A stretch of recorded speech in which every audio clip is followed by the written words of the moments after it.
Dear students, how are you. मैं Vipin Mishra maths की पाठशाला में आपका हार्दिक स्वागत और अभिनंदन करता हूं। उम्मीद है दोस्तों आप सभी स्वस्थ होंगे और अपने लक्ष्य की ओर तेजी से आगे बढ़ रहे होंगे। दोस्तों आज की क्लास हमारी बहुत ही इंपॉर्टेंट होने वाली है। आज की क्लास में हम क्लास 11th के फिजिक्स का चैप्टर नंबर 9th से रिलेटेड टॉपिक लेकर आए हैं, पास्कल्स लॉ, जो कि बहुत ही इम्पॉर्टेंट टॉपिक है। पहले इसके हम लोग समझते हैं प्रेशर। प्रेशर क्या होता है दोस्तों? What is pressure? Pressure is defined as the force acting on per unit area. Pressure P is defined as the force acting on per unit area.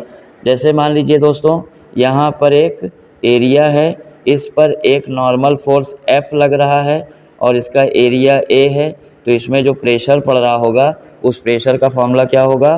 Pressure equals to दोस्तों होगा force upon area. Pressure equals to क्या होगा दोस्तों? Force upon area. Pressure equals to होता है force upon area. अगर area कम होगा तो प्रेशर ज़्यादा लगेगा, अगर एरिया ज़्यादा होगा तो प्रेशर कम लगेगा। इन्वर्सली प्रोपोर्शनल है, pressure is inversely proportional to area. लेकिन अगर फोर्स बढ़ेगा तो प्रेशर बढ़ेगा, डायरेक्टली प्रोपोर्शनल है। अगर यहाँ कोई सरफेस है और उस सरफेस पर कोई नॉर्मल फोर्स लग रहा है F और ये है एरिया इसका A, और नॉर्मल फोर्स जो लग रहा है F अपॉन A को बोलते हैं प्रेशर। प्रेशर की यूनिट क्या होती है दोस्तों? न्यूटन पर मीटर स्क्वायर या पास्कल कहते हैं। तो इसी पर आधारित ये पास्कल्स लॉ हम लोग पढ़ने वाले हैं आज की क्लास में। तो चलिए स्टार्ट करते हैं पास्कल्स लॉ। पास्कल्स लॉ क्या कहता है दोस्तों? अकॉर्डिंग टू दिस लॉ, देखिए, this law was given by well known French mathematician. ये एक फ्रेंच मैथमेटिशियन थे, गणितज्ञ थे, फिजिसिस्ट थे, भौतिक वैज्ञानिक और एक दर्शन शास्त्र मतलब फिलोसफर भी थे। और Blaise Pascal in the year 1647 में ब्लेस पास्कल ने इस लॉ को दिया हुआ था। The law states that pressure exerted in some liquid which is at rest is the same in all the direction।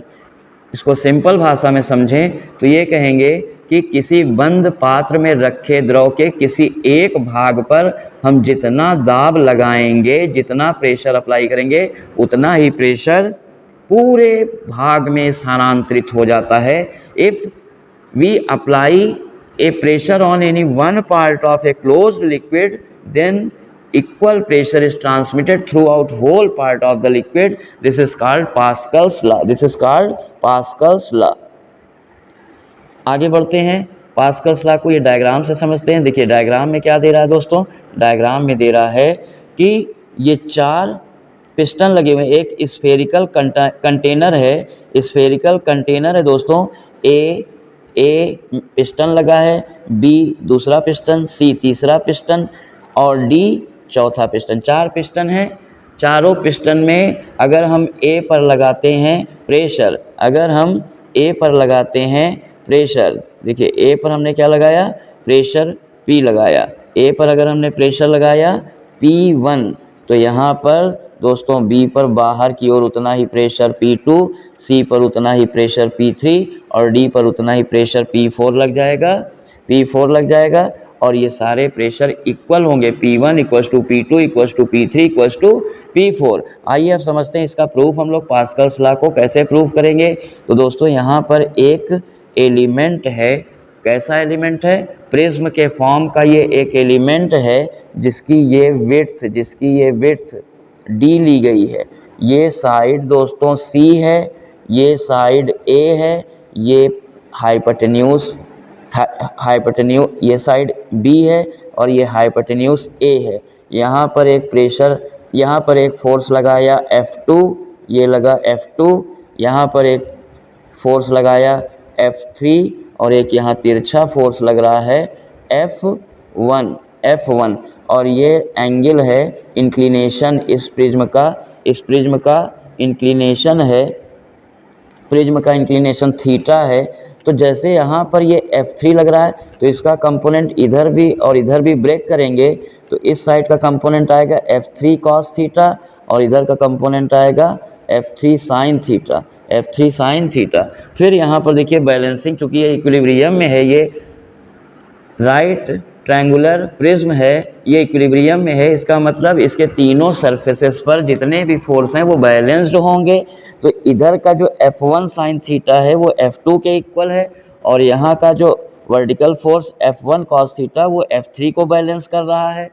फिर चूंकि साइन थीटा क्या होगा दोस्तों, sine theta perpendicular B upon hypotenuse A, B by A रख दिया sine theta को, और F1 क्या है, F1 जो होगा वो होगा pressure P1 into area.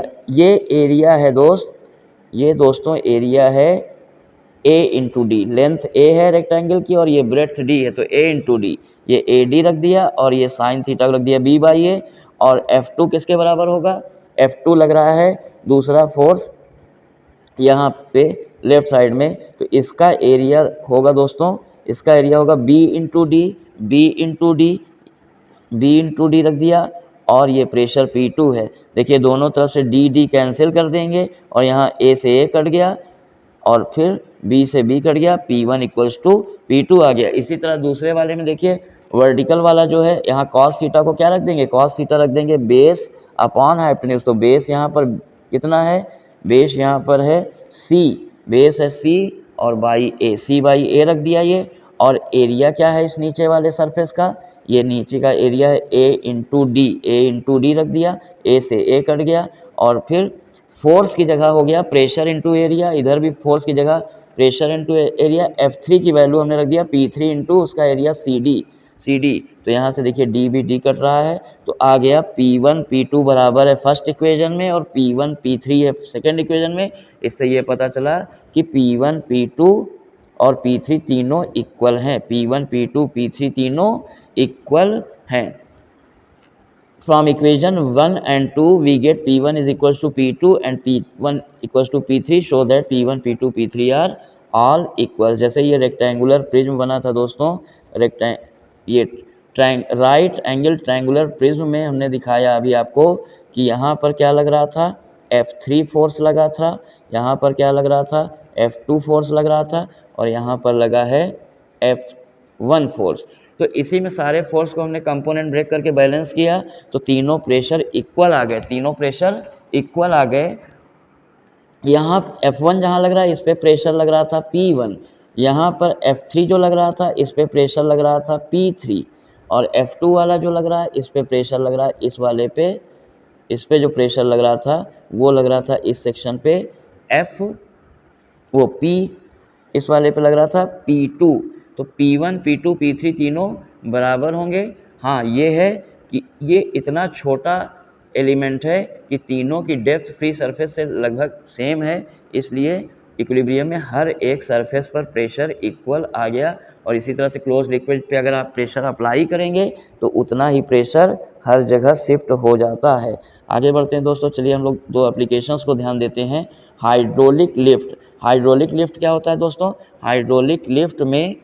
Hydraulic lift इसका एप्लीकेशन है, पास्कल्स लॉ हम अप्लाई करते हैं। देखिए यहाँ पर एक बड़ा पिस्टन है, ये बड़े पिस्टन का एरिया है A2, और यहाँ पर कोई लोड कार वगैरह जैसे इस पर उठाते हैं, ये जैसे कोई हैवी लोड है F2, एरिया A2 बहुत बड़ा है, A2 बहुत बड़ा है किससे, A2 बहुत बड़ा है A1 से, इसलिए F2 भी बहुत बड़ा होता है F1 से, F2 भी बहुत बड़ा होता है F1 से। जैसे हम यहाँ पर फोर्स फार्मूला लगाते हैं, यहाँ पर जैसे हम फार्मूला लगाते हैं प्रेशर का, प्रेशर इक्वल्स टू क्या होगा, पहले वाले पर ये एरिया A2 है तो इस, और फोर्स वेट लगा है F2, तो इसका प्रेशर जो P2 होगा वो होगा F2 बाई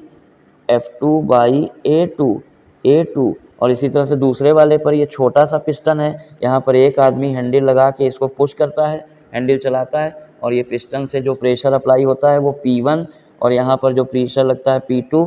प्रेशर तो पास्कल्स लॉ से दोस्तों इक्वल जाता है, प्रेशर पास्कल्स लॉ से P1 P2 दोनों इक्वल होता है, लेकिन यहाँ पर F1 लगाता है छोटा, तो P1 का फार्मूला क्या होता है, F1 upon A1, F1 upon A1। चूँकि यहाँ से यहाँ पर देखिए एरिया कई गुना बढ़ गया, एरिया कई गुना बढ़ गया, तो F1 भी, फोर्स भी कई गुना मल्टीप्लाई हो जाएगा, लेकिन प्रेशर सेम जाएगा according to Pascal's law. According to Pascal's law pressure same जाएगा। तो यहाँ पर दोस्तों F2 बहुत बड़ा हो जाता है किससे? F1 से, क्योंकि A2 बहुत बड़ा है A1 से, क्योंकि A2 बहुत बड़ा है A1 से, इसलिए जितना गुना A2 होगा A1 के रिस्पेक्ट में, उतना ही गुना आपका फोर्स भी मल्टीप्लाई हो जाएगा। और दोस्तों एक इसका एप्लीकेशन है हाइड्रोलिक ब्रेक। हाइड्रोलिक ब्रेक में भी ऐसा ही प्रिंसिपल होता है, जितनी भी फोर व्हीलर्स वगैरह हैं उस पर इसी प्रिंसिपल पर हाइड्रोलिक ब्रेक भी कार्य करती है। इसमें एक मास्टर सिलेंडर होता है उस, और ये पैडल पे जब हम एक प्रेशर डालते हैं P1, तो यहाँ मास्टर सिलेंडर पर भी एक प्रेशर पड़ता है P1, और ये प्रेशर उतना ही ट्रांसफ़र हो जाता है कहाँ पर? ये दोनों पिस्टन जो जिनका कनेक्शन आपका ब्रेक शू से है, ब्रेक शू से जैसे ही पैडल ड्राइवर दबाता है, मास्टर सिलेंडर से प्रेशर ट्रांसफ़र होकर चला आता है बड़े बड़े सिलेंडर्स पर। ये बड़े वाले सिलेंडर पर जो कि पहिया के अंदर लगा रहता है, व्हील के अंदर लगा रहता है, और जैसे ही ये प्रेशर शिफ्ट होता है यहाँ पर, क्योंकि इसमें भी एरिया कई गुना बड़ा हो गया, एरिया कई गुना बड़ा होने से दोस्तों प्रेशर तो उतना ही है, लेकिन फोर्स भी कई गुना बड़ा होगा। तो जैसे ही फोर्स बाहर की ओर लगेगा, बड़ा फोर्स, जैसे ही बड़ा फोर्स बाहर की ओर यहाँ पर लगेगा, तो ये दोनों जो पिस्टन है वो बाहर जाकर और इसको रिम से चिपका देंगे। दोनों ब्रेक शू को जैसे ही रिम से चिपका देंगे, पहिया जाम हो जाएगा। चारों मास्टर सिलेंडर से चारों व्हील में ये कनेक्शन होता है, ड्रम लगे रहते हैं रिम के अंदर, उसी में ये पिस्टन रहता है। प्रेशर ट्रांसफ़र होने पर बड़ा फोर्स लगता है, जितने गुना यहाँ पर भी मास्टर सिलेंडर में जो पिस्टन है उससे बड़े एरिया का पिस्टन इस ड्रम में लगा रहता है। तो और एक फ्लूइड भी भरा होता है, फ्लूइड से ही तो ट्रांसफ़र होता है। एक लुब्रिकेंट ऑयल, एक ब्रेक ऑयल जिसको हम लोग कहते हैं, वो पड़ा रहता है, जिससे इसमें ट्रांसफ़र कर देता है। तो दोस्तों इस तरह से आज की क्लास में हमने पास्कल्स लॉ को कवर किया, और उसके डेली लाइफ में हमारे एप्लीकेशंस जो हैं उनको हम लोगों ने देखा। तो उम्मीद है आप लोगों को ये क्लास पसंद आई होगी, और इसी के नेक्स्ट वीडियो को पाने के लिए और हमारी और टॉपिक्स को क्लियर करने के लिए आप लोग ज़्यादा से ज़्यादा हमारे चैनल को लाइक एंड सब्सक्राइब करें और शेयर करें, जिससे कि हम और इंस्पायर होकर आपके लिए और बेहतरीन वीडियो ला सकें। तो दोस्तों आज की क्लास यहीं पर फिनिश करते हैं। Thank you, have a nice day.